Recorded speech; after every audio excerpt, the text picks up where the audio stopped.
तुम्हारी पत्नी नहीं लिख सकती क्योंकि वो तो मैं कभी थी ही नहीं। प्रियंका सुनो, आज शाम को लड़की वाले आएंगे। भाई साहब के रिश्ते की बात चल रही है, तो तुम घर में चाय नाश्ता सब संभाल लेना। निलय ने अपनी पत्नी से कहा। क्या क्या बात कर रहे हो निलय? अभी भाभी को गए पूरे 1 महीने भी नहीं हुए और भाई साहब की दूसरी शादी भी देखने लगे। प्रियंका ने आश्चर्य से पूछा। हाँ तो क्या हुआ, आज नहीं तो कल करना ही होगा ना, वरना बच्चों की जिम्मेदारी कौन लेगा? बेड पर बैठते हुए निलय ने कहा। प्रियंका निलय की बात सुनकर स्तब्ध रह गई और मन ही मन सोचने लगी, मतलब एक औरत का वजूद सिर्फ बच्चे और घर संभालना ही है क्या? औरत का कोई अस्तित्व नहीं है क्या? अगर एक औरत ये करे तो समाज और परिवार को ये बात मंजूर होगी? आज तो अपने पति के मुंह से यह बात सुनकर प्रियंका को जैसे पुरुषों से नफरत होने लगी थी और अपनी जिठानी के दर्द का एहसास भी भली भांति हो गया था कि क्यों उन्होंने भाई साहब का आखिरी समय में त्याग किया।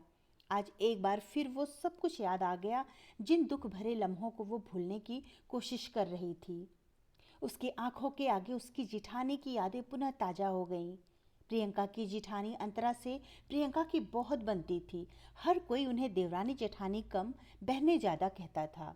रिश्तेदार, आस पड़ोस जो भी दोनों को देखता सब यही कहते कि देवरानी जेठानी हो तो तुम्हारी जैसी।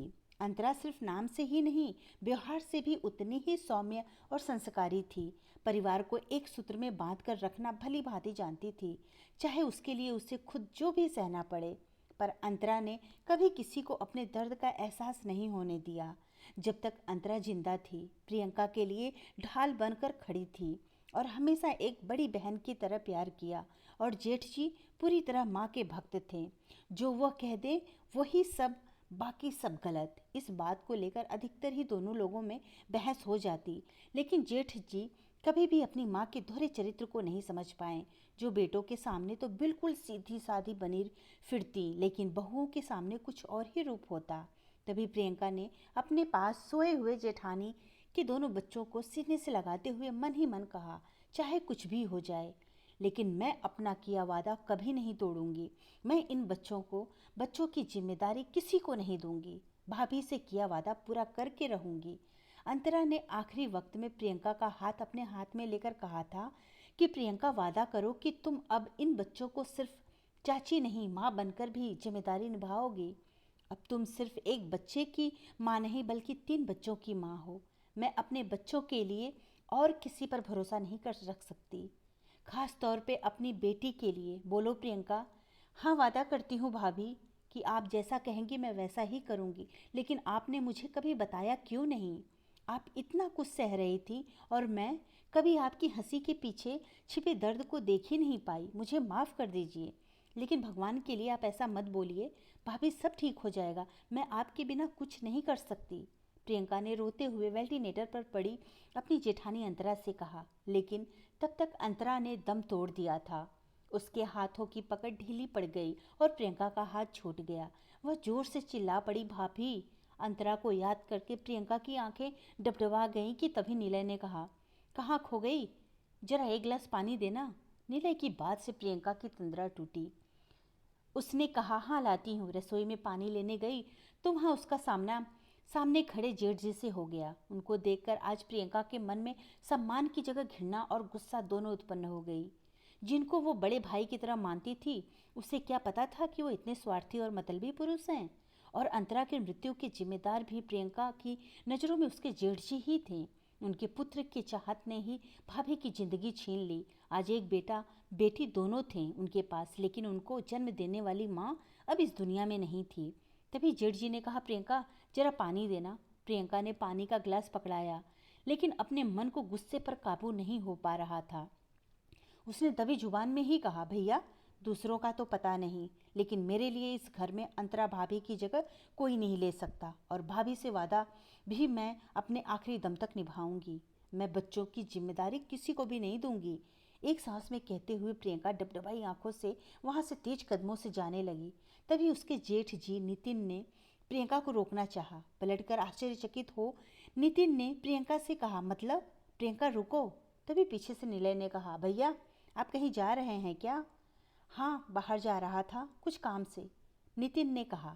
फिर निलय बोला, वो भैया दरअसल माँ ने मना किया है। कहीं जाने से आपको। आज कुछ मेहमान घर पर आने वाले हैं आपसे मिलने। प्रियंका गुस्से में वहाँ से अपने कमरे में चली गई और दोनों भाइयों की बातों को कान लगाकर सुनने लगी। नितिन ने पूछा, कैसे मेहमान मिले? तब तक उसकी माँ बिमला जी बोल पड़ी, नितिन बेटा, दरअसल आज एक लड़की वाले आएंगे तेरे रिश्ते के लिए।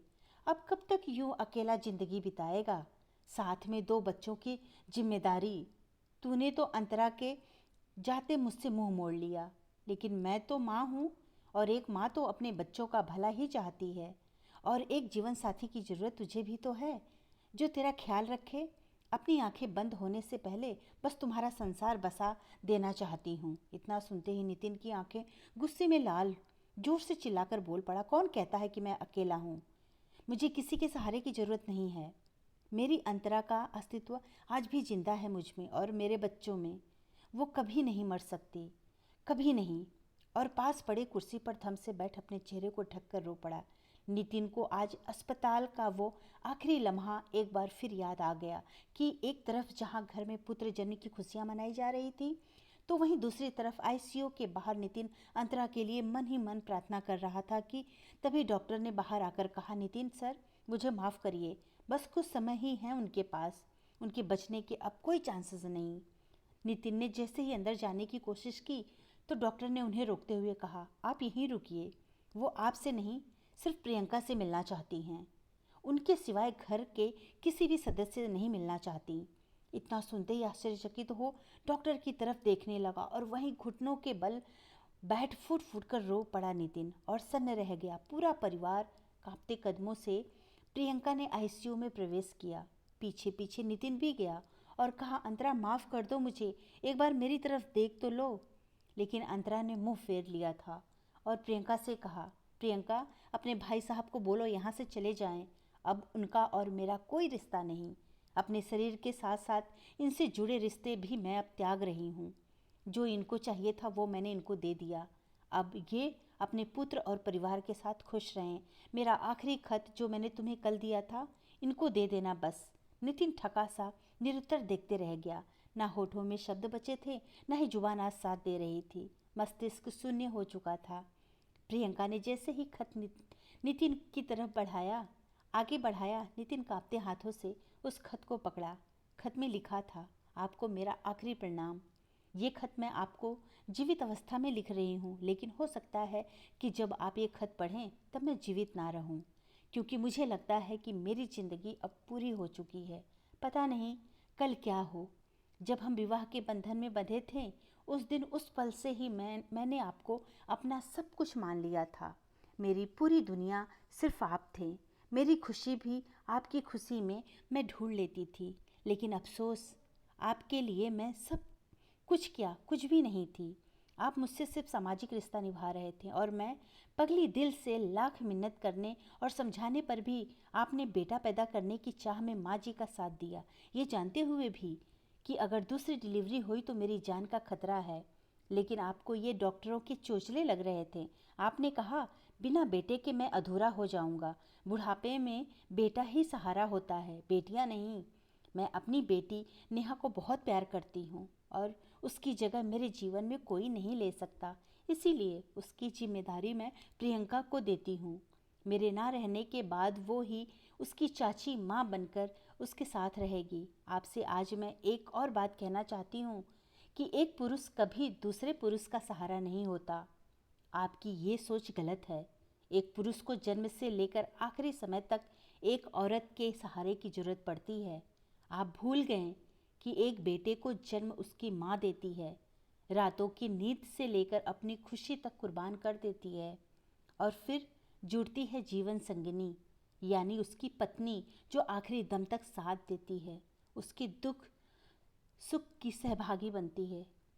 स्त्री पुरुष एक दूसरे के पूरक होते हैं, दोनों एक दूसरे के बिना अधूरे हैं। एक बेटी भी पिता का सहारा बन सकती है अगर उसे भी मौका दिया जाए तब। इस बात की क्या गारंटी होती है कि बेटा सहारा ही होगा? अगर हर बेटा अपने माता पिता का सहारा ही होता तो लोग बहू क्यों लाते? क्यों समाज में वृद्धाश्रम बने हैं? वहाँ बेटे ही छोड़कर जाते हैं अपने माता पिता को, लेकिन बदनाम लोग बेटी बहू को करते हैं। वंश का नाम बेटियां भी बढ़ाती हैं और कुछ नालायक बेटे वंश का नाम डुबा भी देते हैं। आपको तो पत्नी का साथ नहीं बेटा चाहिए था। खैर, अब दूसरी बात, मेरे मरते ही आपकी दूसरी शादी की बात भी की जाएगी, जो स्वाभाविक है, क्योंकि जिस घर में बहू की जान पर खेल कर लोग बेटा चाह सकते हैं, वहाँ बेटे की दूसरी शादी कोई बड़ी बात नहीं, गलत भी नहीं कहूँगी। लेकिन सिर्फ एक गुजारिश है आपसे कि शादी तभी करना जब एक पत्नी के पति बन पाओ, सिर्फ नाम से नहीं, अधिकार से भी सभी चीज़ें निभा पाओ, उस लड़की की खुशियाँ भी तुम्हारे लिए मायने रखती हों।